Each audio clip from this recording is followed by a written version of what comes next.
అందరికీ నమస్కారం అండి. విరాట పర్వం తర్వాత మళ్ళీ ఐదో పర్వం ఉద్యోగ పర్వం వరకు కొంత గ్యాప్ వచ్చింది. అన్యథా భావించకండి. కొన్ని అనుకోని పనుల వల్ల వీడియోస్ ఫాస్ట్గా చేయలేకపోయాను.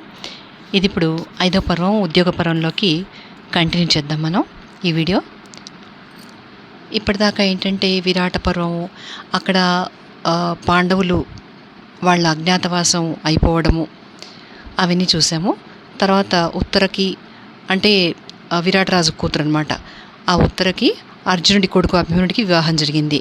అది కూడా మనం అక్కడ దాకా చూసాం మనం. ఇప్పుడు ఉద్యోగ పర్వం ఐదో పర్వం ఇది. అభిమన్యుని ఉత్తరల వివాహం తర్వాత విరాటుని సభా ప్రాంగణంలో పాండవులు, కృష్ణుడు, బలరాముడు, ద్రుపదుడు, విరాటుడు సమావేశమైనారు. కృష్ణ భగవానుడు పాండవులు అనుభవించిన కష్టములన్నీ వివరించెను. అప్పుడు బలరాముడు, శాంతి ముఖ్యము కానీ యుద్ధం కాదు. శాంతియుతంగా సాధించినది యుద్ధము చేసి సాధించిన దానికన్నా శ్రేష్టము అనెను. ద్రుపదుడు తన పురోహితుని కౌరవుల వద్దకు పంపెను. దుర్యోధనుడు తన గూఢచారుల ద్వారా తెలుసుకుని యుద్ధ సన్నాహమున ఉండెను. శ్రీకృష్ణుడు ద్వారకకు వెడలెను. యుద్ధమున శ్రీకృష్ణుని సహాయమును కోరుటకై అర్జునుడు, దుర్యోధనుడు వెళ్ళిరి. ఆ సమయమున కృష్ణుడు ఇట్లు పలికెను, నేను యుద్ధము చేయను, శస్త్రమును పట్టను. అయినను అర్జునుడు కృష్ణునే కోరుకొనెను. దుర్యోధనుడు సైన్యమును కోరుకొనెను. కృష్ణుడు అందుకు అంగీకరించెను. పిదప ధృతరాష్ట్రుడు సంజయుని ద్వారా ధర్మరాజుకు శాంతి సందేశమును పంపెను. సంజయుడు యుద్ధము విరమింపచేయుటకు ప్రయత్నించెను. అనంతరము విదురుడు ధృతరాష్ట్రునకు హితవు తెలుపుచు ఇట్లు నుడివెను. ఆత్మజ్ఞానము, ధర్మమందు స్థిరత్వము, అధిక ధనము, విద్య, ఐశ్వర్యము ఉన్నను గర్వము లేని వారినే పండితులు అందరూ. బుద్ధిచే కర్తవ్యమును అకర్తవ్యమును నిశ్చయించగలిగిన వాడు లేడు. బుద్ధిచే కర్తవ్యమును అకర్తవ్యమును నిశ్చయించగలిగిన వాడు సామదాన భేద దండములచే శత్రుమిత్ర ఉదాసీనులను వశమనుచుకునివాడు. పంచేంద్రియములను జయించి 6 గుణములకు సంధి, విగ్రహ, యాన, ఆసన, ద్వైతీభావ సమాశ్రయములను ఎరిగినవాడు. పరస్త్రీ, జూదము, వేట, మద్యము, కఠోర వచనములు, కఠోర దండన, అన్యాయార్జన వదిలినవాడు సుఖపడును. స్వర్గమునకు ఎగుటకు సత్యమే ఏకైక సాధనము. శక్తి ఉన్నను క్షమించువాడు, ధనవంతుడు కాకున్నను దానము చేయువాడు స్వర్గము కంటే ఉచ్చస్థానము పొందిదరు. ధనమును అపహరించుట, పరస్త్రీల సంపర్కము, మిత్రులను వదలుట వలన మనుజుని కీర్తి నశించును. కామము, క్రోధము, లోభము నరకద్వారములు.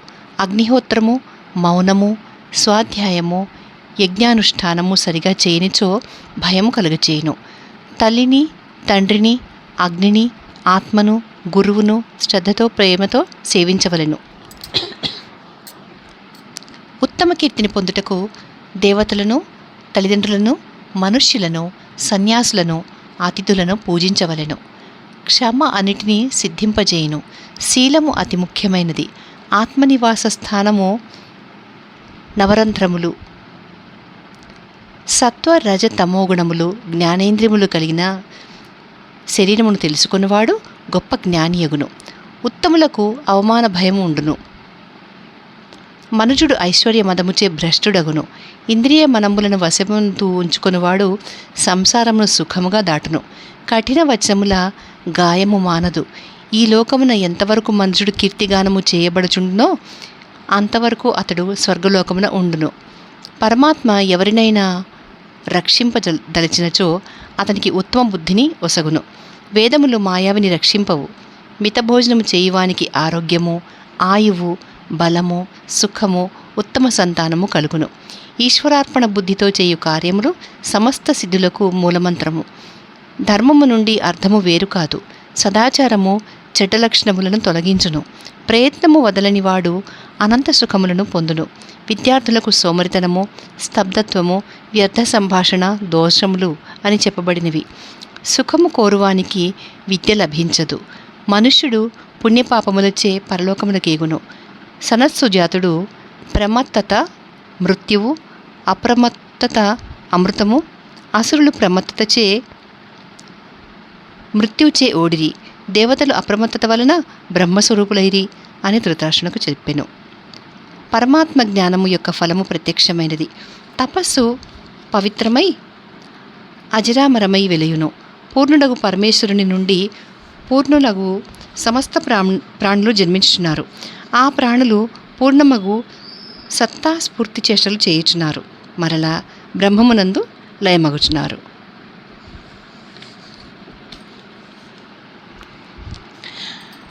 చివరకు పూర్ణ బ్రహ్మమే శేషించుచున్నది. యోగులు పరమాత్మను సాక్షాత్కరింపజేయుచున్నారు.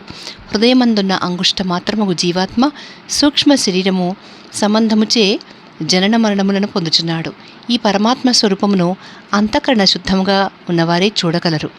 పరమాత్మను తెలుసుకొనిన జ్ఞాని పరమానందమును పొందును.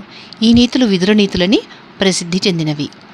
ధృతరాష్ట్రుడు విదురునితో నిద్రలేమిచే బాధపడుచున్నాను అని తెలుపగా విదురుడు ఇట్లనియను: దొంగకు, ఓడిన వ్యక్తికి, బలహీనులకు, దురాశపరునికి, సంపదను కోల్పోయిన వారికి బలమైన శత్రువు పైబడుటచే నిద్రలేమి కలుగును అనెను. జ్ఞానమును అమృతముచే తృప్తి పొందువాడే పరమశాంతిని పొందును అనెను. సంజయుడు కృష్ణ మహిమను ఇట్లు వర్ణించెను: శ్రీకృష్ణుడు సమస్త జగత్తు కంటే అధికుడు. తన సంకల్పముచే జగత్తును భస్మము చేయగలడు. ఎచట సత్యము, ధర్మము, సరళత్వము ఉండునో అచట శ్రీకృష్ణుడుండును. అచట విజయముండును. భూమి, అంతరిక్షము, స్వర్గలోకమున సంచాలనము నడుచున్నాడు. తన యోగశక్తిచే కాలచక్రమును, సంసార చక్రమును, యుగచక్రమును తిప్పుచున్నాడు. తథ్యముగా శ్రీకృష్ణుడే కాలమునకు, మృత్యువునకు, జగత్తునకు ప్రభువై ఉన్నాడు. పరమాత్మ శరణు పొందువారు మాయచే మోహితులు కారు. సత్యము, సర్వుడు, పురుషోత్తముడు, అధోక్షజుడు, నారాయణుడు, విష్ణువు, జిష్ణువు, అనంతుడు, గోవిందుడు, సాత్వతుడు, ఆర్షభుడు, వృషభేక్షణుడు, అజుడు, రాముడు, దామోదరుడు మొదలగు నామములు శ్రీకృష్ణునికి కలవు అని సంజయుడు ధృతరాష్ట్రునితో పలికెను. అనంతరము ధర్మరాజు కౌరవులకు శాంతి సందేశం ఇమ్మని శ్రీకృష్ణుని ప్రార్థించెను. శ్రీకృష్ణుడు హస్తినాపురమునకు వెడలెను. ధృతరాష్ట్రాదులు కృష్ణునికి స్వాగత సత్కారములు గావించిరి.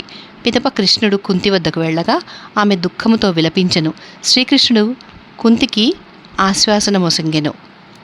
తదుపరి శ్రీకృష్ణుడు ఇంద్రభవనము వలెనున్న దుర్యోధనుని భవనమునకు వెళ్ళెను. దుర్యోధనుడు, దుశ్శాసనుడు, కర్ణుడు, శకుని కృష్ణుని స్వాగతించి ఉపచరించి కుశలమును ప్రశ్నించిరి. కృష్ణుడు చిరునవ్వుతో సింహాసనంపై ఆసీనుడయ్యెను. దుర్యోధనుని ఆతిథ్యమును తిరస్కరించి విదురుని ఇంటియందు ఆతిథ్యము స్వీకరించెను. విదురుడు శ్రీకృష్ణునితో కౌరవులకు, పాండవులకు సంధి కుదుర్చుట మంచిది అని చెప్పెను. రేపటి సభలో దుర్యోధనుడు మీకు హాని తలపెట్టవచ్చును అనెను. కృష్ణుడు ఆ విషయం తనకు తెలియను అని చెప్పెను. ధర్మరాజు శాంతిప్రియుడు.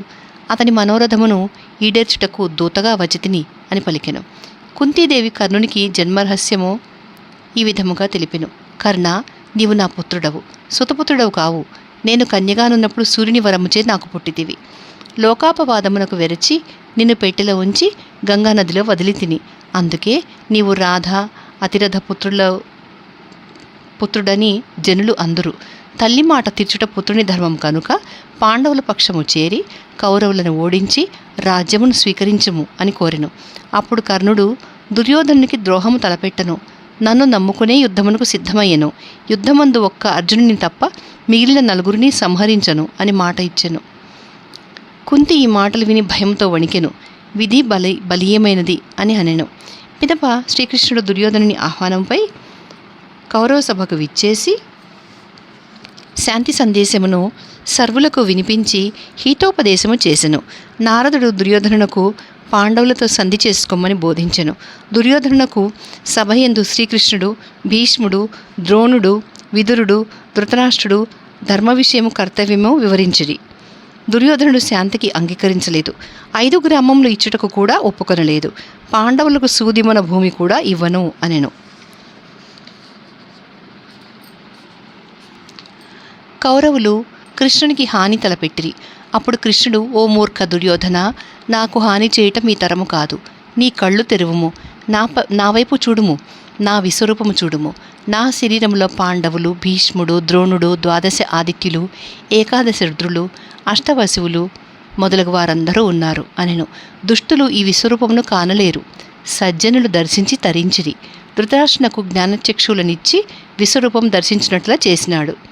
శ్రీకృష్ణుడు కౌరవసభ వదిలి ఉపప్లవమును చేరి పాండవులకు హస్తినాపురమున జరిగిన సంఘటనలు తెలిపెను.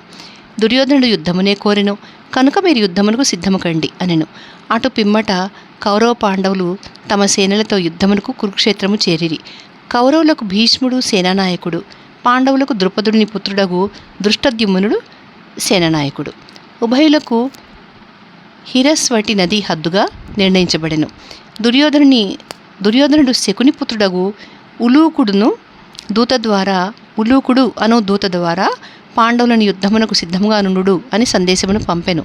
అర్జునుడు దృష్టద్యుమ్నాది సేనాపతుల సమ్మతి అయినచో రేపు ఉదయమే దుర్యోధనుని దోషపూరిత వాక్యములకు గాంధీవ ధనస్సు ద్వారా సరైన ప్రత్యుత్తరమిచ్చదను అనెను. భీష్ముడు రణరంగమున ఇట్లనెను. కర్ణుడు అతిరథుడు కాదు, రథుడు కాదు. ఎందుకనగా కవచకుండలాలను దానమిచ్చెను. పరశురాముని శాపము, బ్రాహ్మణుని శాపముచే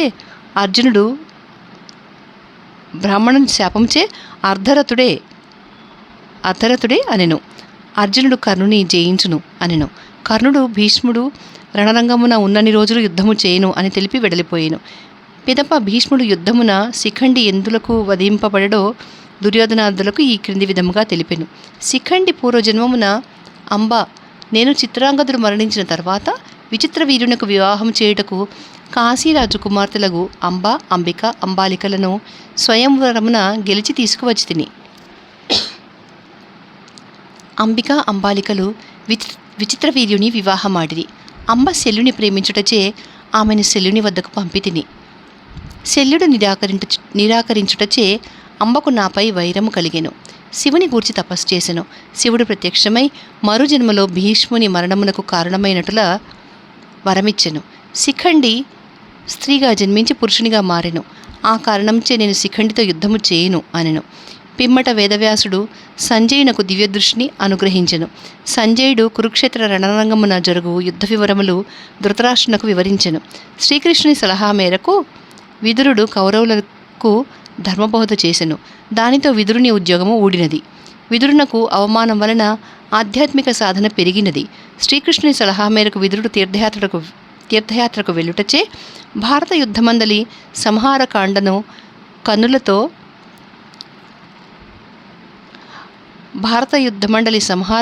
కన్నులతో చూచి బాధపడకుండా సరిపోయినది. తీర్థయాత్రలో మైత్రేయుడు అను ముని ద్వారా ఆధ్యాత్మిక విశేషములు విని పరిపూర్ణుడయ్యెను. ఇది 5వ పర్వం, ఉద్యోగ పర్వం. ఇందులో విద్యార్థులకు కూడా ఎంత బాగా చెప్పారో చూడండి. వ్యసనాలు ఉండకూడదు, సోమరితనం ఉండకూడదు, ఇలాంటివి ఎన్నో చెప్పారు. ఈ 5వ పర్వంలో కొంచెం చదివేటప్పుడు చిన్న చిన్న తప్పులు, పొరపాట్లు జరిగాయి, క్షమించగలరు. ఇప్పుడు 6వ పర్వం, భీష్మ పర్వం. పాండవుల, కౌరవుల సైన్యములు తూర్పు పడమర దిశలలో యుద్ధమునకు సన్నద్ధమగుట వ్యాసమహర్షి వీక్షించి ధృతరాష్ట్రునితో ఇట్లనెను. యుద్ధభూమిలో నీ పుత్రులు సిద్ధముగానున్నారు. ఇప్పుడు నీవు చింతించి ప్రయోజనం లేదు. నీకు దృష్టినొసగెదను. రణరంగమున జరుగు దృశ్యములు వీక్షించుము అనెను. అప్పుడు ధృతరాష్ట్రుడు, నా వంశక్షయమును నా కనులతో వీక్షించలేను కనుక యుద్ధమున జరుగు వివరములు వినగోరెదను అని పలికెను. అప్పుడు వ్యాసుడు సంజయునికి దివ్యదృష్టి నొసగెను. సంజయుడు, నీకు యుద్ధ వివరములు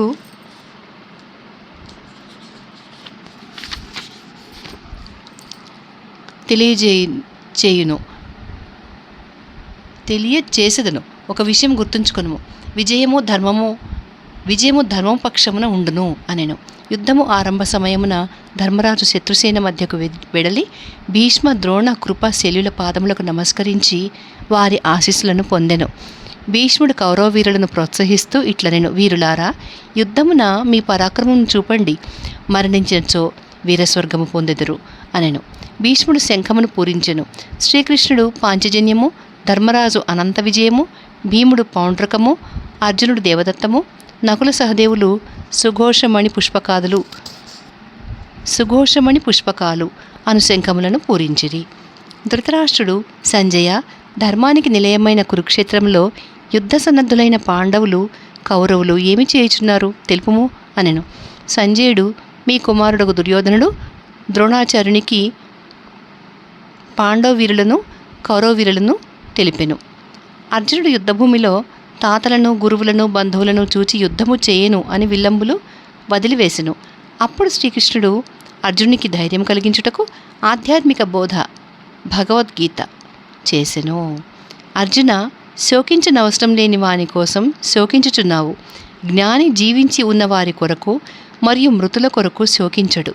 నీలో ఉన్న ఆత్మ శాశ్వతమైనది, దానికి చావు పుట్టుకలు లేవు. శరీరమే నశించున్నది. వ్యక్తికి శరీరము మరియు ఆత్మ ఉన్నవి. ఆత్మను చంపుటలేదు కనుక నీవు శోకింపరాదు. నీవు క్షత్రియుడవు, నీ ధర్మము యుద్ధము చేయుట కనుక నీకు జయము అపజయముల గూర్చి చింతించకు. నీకు కర్మ చేయుట ఎందే అధికారము కలదు. కర్మఫలము ఆశింపవలదు. కర్మను మానుట తగదు. మోక్షము పొందుటకు 2 మార్గములు కలవు. ఒకటి జ్ఞాన మార్గము, రెండవది కర్మఫలము. కర్మఫలము ఆశించక కర్మ చేయుట. అప్పుడు అర్జునుడు కృష్ణుని ఇట్లు ప్రశ్నించెను. మనుష్యుడు ఎందుకు పాపం చేయుచున్నాడు? కృష్ణుడు ఇట్లనెను. మనుష్యుడు కామ క్రోధ లోభములచే పాపం చేయుచున్నాడు. ఇవియే మనుష్యుని శత్రువులని గుర్తుంచుకొనుము. నేను జ్ఞానమును కర్మ సిద్ధాంతమును వివస్వసుకు బోధించి తిని వివస్వసు మనునకు తెలిపెను. అర్జునుడు, కృష్ణ, మీ శక్తి వైభవమును గొప్పతనమును తెలుసుకొనగోరెదను. అనగా కృష్ణుడు ఇట్లనియే, నేను సర్వులయందు ఉన్నాను. నేనే సూర్యుణ్ణి, నేనే చంద్రుణ్ణి. వేదములలో సామవేదమును, ఈ సమస్త ప్రపంచము అవ్యక్త రూపుడనగు నాచే వ్యాపించబడినది. కానీ నాకు అవి ఆధారములు కావు. అర్జున, ఎవరైతే నాకు భక్తిపూర్వకముగా పత్రము గాని పుష్పము గాని ఫలము గాని జలమును గాని ఒసగినచో ప్రీతితో స్వీకరించదును. నీవు ఏది చేసినను హోమము దానము తపస్సు ఏదైనాను నాకు అర్పింపుము. ఈ ప్రపంచమున ఏది కలదో అది నా తేజస్సుచే కలిగినది అని గుర్తుంచుకొనుము. సమస్త క్షేత్రములందు అనగా శరీరములందు నన్ను క్షేత్రజ్ఞునిగా నిరుగుము. కృష్ణుడు అర్జునునికి దివ్యదృష్టిని ఒసగి తన విశ్వరూపమును దర్శించుమనెను. అర్జునుడు చేతులు జోడించి, ప్రభు, మీ శరీరమందు దేవతలను బ్రహ్మను ఋషులను ప్రజ్వలించుచున్న జ్యోతిస్వరూపమును కాంచితిని. మీ నోటియందు కౌరవులు భీష్మ ద్రోణ కర్ణ మొదలగువారు ప్రవేశించుచున్నారు. మీ నోటియందున్న మహాగ్నిలో మిడతల వలె ప్రవేశించి నశించుచున్నారు. జగత్తునంతటిని మీ తేజస్సుతో నింపి తీవ్రమైన కాంతితో తపింపజేస్తున్నారు అనెను. పిమ్మట కృష్ణుడు, నేనే కాలమును మరియు మృత్యువును. కౌరవ వీరులందరూ నాచే చంపబడిన వారే. వీరందరినీ వధించి కీర్తి పొందుము. భయపడకు, యుద్ధము చేయుము, శత్రువులను జయించుము అనెను. అర్జునుడు కృష్ణునికి సాష్టాంగ ప్రణామం ఆచరించి తన పూర్వరూపమున దర్శనమీయమని ప్రార్థించెను. ఈ వృత్తాంతమంతటిని సంజయుడు దివ్యదృష్టితే చూసి ధృతరాష్ట్రునికి వివరించెను. కృష్ణుడు అర్జునునితో ఇట్లనియెను. పరబ్రహ్మమునకు ఓం అనియు తత్ అనియు సత్ అనియు 3 నామములు కలవు. పూర్వము బ్రహ్మజ్ఞానులు ఈ నామత్రయముచే వేదములు యజ్ఞములు నిర్మించుకొనిరి. పరమాత్మను పొందగలవు. నీవు నాకు ఇష్టడవు కనుక యథార్థముగా ప్రతిజ్ఞ చేసి చెప్పుచున్నాను అనెను. పిమ్మట అర్జునుడు కృష్ణునితో ఇట్లనియెను. మీ అనుగ్రహము వలన నా అజ్ఞానం నశించినది. జ్ఞానము ఆత్మస్మృతి కలిగినది. శంకలు తీరినవి. ఇక మీ ఆజ్ఞ మేరకు యుద్ధము చేసేదను అనెను. సంజయుడు ధృతరాష్ట్రుడితో ఇట్లనెను. మహారాజా, పుణ్యప్రదమున కృష్ణార్జున సంవాదాన్ని వ్యాస మహర్షి దయవలన విని అత్యద్భుతమైన యోగీశ్వరుని విశ్వరూపాన్ని దర్శించి మహాశ్చర్యమును పొంది సంతోషిస్తున్నాను అనెను. ఎచ్చట శ్రీకృష్ణుడు ధనుసు ధరించిన అర్జునుడు ఉండునో అచట సంపద, విజయం, ఐశ్వర్యం, నీతి తథ్యముగా ఉండును అని నా విశ్వాసం అనెను. వైశంపాయనుడు జనమేజయునికి ఇట్లు చెప్పెను. భగవద్గీతను పఠించవలెను. ఏల అనినా అది స్వయంగా సాక్షాత్తు పరమాత్ముని ముఖపద్మము నుండి ప్రకటితమైనది. భగవద్గీత సర్వశాస్త్రమయము. శ్రీహరి సర్వవేదమయుడు. గంగా సర్వతీర్థమయి. గీత, గంగా, గాయత్రి, గోవిందుడు అను కారయుక్తములగు ఈ 4 నామములు హృదయమందు ధారణమునర్చుకొనిన మనుజునకు జన్మరాహిత్యం కలుగును. విఘ్నులు ఎంత ప్రయత్నించిననో పాండవ కౌరవ యుద్ధము కురుక్షేత్రమున మార్గశిర శుద్ధ ఏకాదశి నాడు ప్రారంభమయ్యను. కౌరవసేనకు భీష్ముడు, పాండవసేనకు దృష్టద్యుమ్నుడు సేనానాయకులు. భీముడు సింహము వలె గర్జించెను. దుర్యోధనుని ఆజ్ఞ మేరకు కౌరవసేన ప్రథమంగా ముందుకు సాగెను. దుశ్శాసనుడు పాండవుల వైపుకు సాగెను. వెంటనే దృష్టద్యుమ్నుడు యుద్ధము ప్రారంభించెను. భీష్ముడు అర్జునుని ఎదుర్కొనెను. సాత్యకి కృతవర్మను ఎదుర్కొనెను. అభిమన్యుడు కేరళరాజగు బృహద్బలునితో యుద్ధము భీకరంగా చేసెను. భీష్ముడు అభిమన్యుని శౌర్య ప్రతాపములను మెచ్చుకొనెను. ఉత్తరుడు శల్యుని ఢీగొనెను. శల్యుడు ఈటతో బల్యముతో ఉత్తరుని సంహరించెను. శ్వేతుడు విరాటరాజు రెండవ పుత్రుడు, పరాక్రమశాలి, శల్యునితో ఢీగొనెను. శల్యుని రక్షించుటకు 7 వీరులు చేరిరి. వీరి ఆయుధములను శ్వేతుడు తుత్తునియలుగా చేసెను. శ్వేతుని పరాక్రమమునకు ఉభయసేనలు అబ్బురపడిరి. వెంటనే దుర్యోధనుడు, భీష్ముడు శల్యుని రథసమీపమునకు వచ్చిరి. శ్వేతుడు భీష్ముని ధ్వజమును ధ్వంసము చేసెను. గదతో రథమును తునకలు చేసెను. భీష్ముడు వెంటనే శక్తివంతమైన బాణమును వదిలెను. ఆ బాణపు వ్రేటుకు శ్వేతుడు మరణించెను. సంతోషముతో దుశ్శాసనుడు నాట్యము చేసెను. పాండవ వీరులు శ్వేతుని మరణమునకు చింతించిరి. భీష్ముడు మరలా పాండవ సేనలపై విరుచుకుపడెను. అర్జునుడు భీష్ముని ఎదుర్కొని నిలువరించెను. మొదటి రోజు పాండవ సైన్యం కష్టముల పాలయ్యెను. సూర్యుడు అస్తమించెను. ఆకాశమున శుక్రాచార్యుడు ఉదయించెను. బృహస్పతి అస్తమించెను. ధర్మరాజు మొదటి రోజు సంఘటనలకు చాలా విచారించెను. కృష్ణునితో ఇట్లనెను: భీష్ముడు తన బాణములతో మన సైన్యములను బూడిద చేయును కనుక మేము తిరిగి వనవాసం వెళ్ళదము అనెను. భీష్ముని చేతిలో మన వీరులను సైన్యమును త్యాగము చేయజాలను అనెను. అప్పుడు కృష్ణుడు ధర్మరాజును ఓదార్చెను. మొదటి రోజు యుద్ధము సమాప్తమయ్యెను. రెండవ రోజు దృష్టద్యుమ్నుడు తన సైన్యమును క్రౌంచ పక్షి రూపంలో ఏర్పరచెను. శిరస్సు సమీపమున ద్రుపదుని సైన్యముండెను. పక్షి కనులు కుంతిభోజ మరియు చేదిరాజులు. సాత్యకి సైన్యము మెడ ఆకారమునందుండెను. చంచువు అనగా పక్షి ముక్కుగా ఏర్పడెను. శిరస్సుగా భీమ, అభిమన్యు మరియు అర్జునుడు ఉండిరి. ఈ వ్యూహమును గూర్చి దుర్యోధనుడు ద్రోణునికి, కృపునకు తెలిపెను. భీష్ముడు ఈ వ్యూహమునకు దీటైన వ్యూహమును ఏర్పరచెను. సైన్యముతో ముందుకు సాగెను. అర్జునుడు భీష్ముని, ద్రోణుని ఎదుర్కొనెను. సాత్యకి, అభిమన్యు, ఉపపాండవులు అర్జునునికి సహాయపడిరి. భీష్ముడు అర్జునునితో భీకర పోరాటమును చేసెను. అర్జునుని విల్లు వృత్తాకారమయ్యెను. కౌరవ వీరులు కలత చెందిరి. ద్రోణుడు భీష్మునకు సహాయముగా నిలిచెను. అర్జునుడు మృత్యుదేవతగా కనబడెను కౌరవులకు. సూర్యుడు అస్తమించెను. రెండవ రోజు యుద్ధం ముగిసెను. పాండవుల శిబిరంలో ఆనందోత్సాహము కనబడెను. మూడవ రోజు భీష్ముడు సైన్యమును గరుడాకారంలో ఏర్పరచెను. కన్నులుగా ద్రోణ మరియు కృతవర్మ ఉండిరి. వెనుక భాగమున భీష్ముడు, అశ్వత్థామ మరియు కృపుడు పక్షి శిరస్సుగా నుండిరి. జయద్రథుడు తన సైన్యముతో పక్షి ముక్కుగా ఏర్పడెను. దుర్యోధనుడు తన సహచరులతో వెనకుండెను. అర్జునుడు తన సైన్యమును నెలవంక ఆకారముగా ఏర్పరచెను. భీముడు కుడివైపుకు నిలిచెను. అర్జునునికి భీష్మునికి భీకర పోరాటము సాగెను. అర్జునుడు భీష్ముని విల్లును విరిచెను, కానీ భీష్ముని నొప్పించలేదు. భీష్ముడు తన బాణములతో అర్జునుని నొప్పించెను. భీష్ముని బాణముల ధాటికి పాండవ సైన్యము చెల్లాచెదురయ్యెను. కృష్ణుడు ఇది సహించలేక రథమును దిగి చక్రంతో భీష్ముని చంపుటకు ఉద్యమించెను. భీష్ముడు తన విల్లును విసిరివేసి రథము దిగి చేతులు జోడించి, కృష్ణ కృష్ణ, నన్ను సంహరించుటకు దిగివచ్చితివా? నేను మహాభాగ్యశాలిని. ఎందుకనగా నీ చేత మరణించినచో మహదానందమును పొందెదను అనెను. అర్జునుడు కృష్ణుని ముందుకు సాగకుండా నిలవరించెను. కృష్ణుడు తిరిగి రథమును అధిరోహించెను. అర్జునుడు ఇంద్ర అస్త్రముతో కౌరవ సైన్యమును అమితముగా నష్టపరిచెను. అభిమన్యుడు మగధరాజును సంహరించెను. భీముడు దుర్యోధనుని 8 మంది సహోదరులను సంహరించెను. భగదత్తుడు బల్యముతో భీముని నొప్పించెను. ఘటోత్కచుడు తండ్రికి సహాయము చేసెను. భగదత్తుని ఏనుగును ఘటోత్కచుని మాయా ఏనుగులు ఎదుర్కొనెను. భీముడు ఘటోత్కచుని చేరెను. అప్పుడు భీష్ముడు వీరిద్దరితో యుద్ధము చేయుట కష్టము అనెను. దుర్యోధనుడు తన తమ్ముల మృతికి చింతించెను. భీష్ముని, ద్రోణాచార్యుని నిందించెను. అప్పుడు భీష్ముడు దుర్యోధనుని పాండవులతో సంధి చేసుకొనుము అని హితవు పలికెను. దుర్యోధనుడు అంగీకరించక తన శిబిరమునకు వెళ్ళెను. ఉలూపి కొడుకు ఇర్వాసుడు మహాపరాక్రమశాలి శకునిని గాయపరిచెను. దుర్యోధనుడు అలంబాసుడు అను రాక్షసుడిని శకునిని రక్షించుటకు వినియోగించెను. అలంబాసురుడు ఇర్వాసుని సంహరించెను. యుద్ధము 9వ రోజున భీష్ముడు సైన్యమును సర్వతోభద్ర వ్యూహమున ఏర్పరచెను.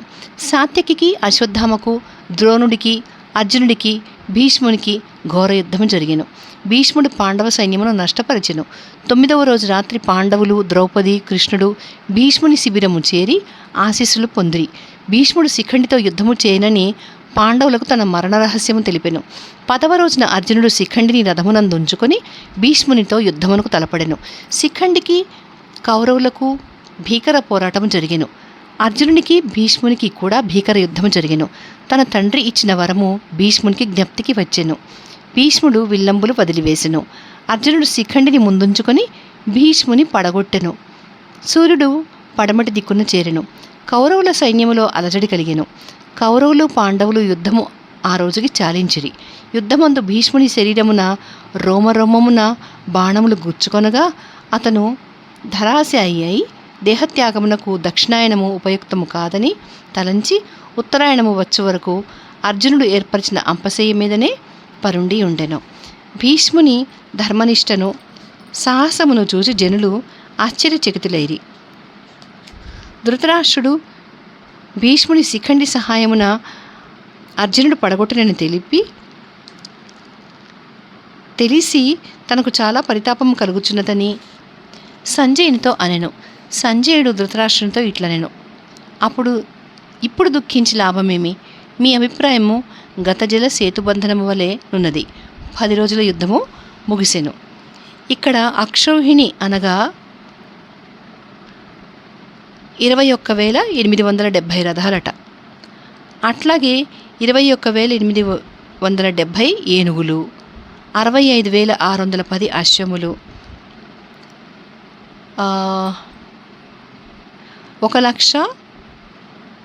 1,09,350 కాల్బలము అంటే సైనికులు అన్నమాట. 18 అక్షోహిణులకు రథములు, గజములు, అశ్వములు, కాల్బలము కలిపి 47,23,920.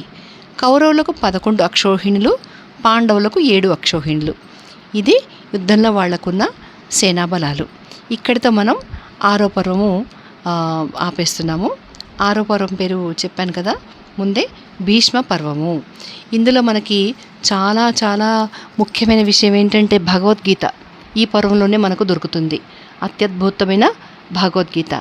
అలాగే భీష్ముడి మరణ సమయం కూడా అన్నమాట. అయితే ఇక్కడ యుద్ధనీతిలో మీరు గమనించే ఉంటారు, భీష్ముడు ఏమాత్రము సందేహించకుండా పాండవులు తన దగ్గరికి రాగానే మరణ రహస్యం చెప్పాడు. మరి దుర్యోధనుడి వైపు నుంచి కూడా ఆయన చాలా చాలా భీకర యుద్ధం చేసి పాండవులందరినీ గాయపరిచాడు. ఇది ఎలా సాధ్యం? 2 వైపులా ఎలా ఉంటాడు అంటే, వాళ్ళు తన దగ్గరికి ఇప్పుడు మనవళ్ళలాగా వచ్చారు. వాళ్ళని ఆశీర్వదించి వాళ్ళు అడిగింది ఇవ్వడం తాతగారుగా ఆయన ధర్మం. అలాగే ఇక్కడ దుర్యోధని అంటే ఏం చెప్తామంటే, ఇక్కడ కౌరవుల పక్షాన ఉన్నాడు ఆయన. అంటే మొదటి నుంచి కూడా కౌరవులు ఈయనని ఆశ్రయించుకోలేదు, కౌరవుల ఆశ్రయంలో ఈయన ఉన్నాడు అని మనం చెప్పాల్సి వస్తుంది. ఎందుకంటే భీష్ముడి చరిత్ర మనకు తెలుసు. అది చెప్పాలంటే చాలా బాధగా ఉంటుంది. ఆయన మహోన్నతమైన వ్యక్తి. ఒక్క మాటలో చెప్పాలంటే భీష్ముడి కంటే మించిన అద్భుతమైన క్యారెక్టరు మనకి భారతంలో దొరకదు నా దృష్టిలో. ఎందుకంటే ఎంతో త్యాగం. తండ్రి కోసము తను పెళ్లి చేసుకోలేదు. ఎందుకంటే తనకు పుట్టే పిల్లలకి రాజ్యం వస్తుందేమో అని దాశరాజు అంటాడు. అంటే సత్యవతి వాళ్ళ నాన్న. సత్యవతిని శంతనుడు ప్రేమించాడు. ఆమెని పెళ్లి చేసుకోవడానికి ఇష్టపడతాడు, కానీ ఆ సంగతి చెప్పలేకపోతాడు. అప్పుడు భీష్ముడు వెళ్ళి స్వయంగా దాశరాజును కలిసి, మా నాన్నగారు సత్యవతిని ప్రేమించారు, మీ అమ్మాయిని ఇచ్చి పెళ్లి చేయండి అని తండ్రికి పెళ్లి చేయడానికి ఆయన పూనుకుంటాడు, తండ్రికి ఇష్టమైన అమ్మాయితో. కానీ ఆ దాశరాజు ఏమంటాడంటే, నువ్వు కొడుకు ఉన్నావు కాబట్టి రేపు నీకే రాజ్యం వస్తుంది అని అంటే, నాకు రాజ్యం వద్దు అంటాడు భీష్ముడు. నీకొద్దు, కానీ రేపు నీకు పెళ్ళై పిల్లలు పుడితే వాళ్ళు అడుగుతారు, అప్పుడు నా కూతురు పిల్లలకి ఎలా వస్తుంది రాజ్యం అని అడుగుతాడు దాశరాజు. అప్పుడు ఈయన ఏం చెప్పాడంటే, అసలు నేను పెళ్ళే చేసుకోను అని భీషణమైన ప్రతిజ్ఞ చేశాడు. కాబట్టే ఆయనకి భీష్ముడు అని పేరు వచ్చింది. అంతకుముందు ఆయన పేరు దేవవ్రతుడు. అంత గొప్ప క్యారెక్టర్, జీవితం అంతా ఏకాకిగానే మిగిలిపోయాడు.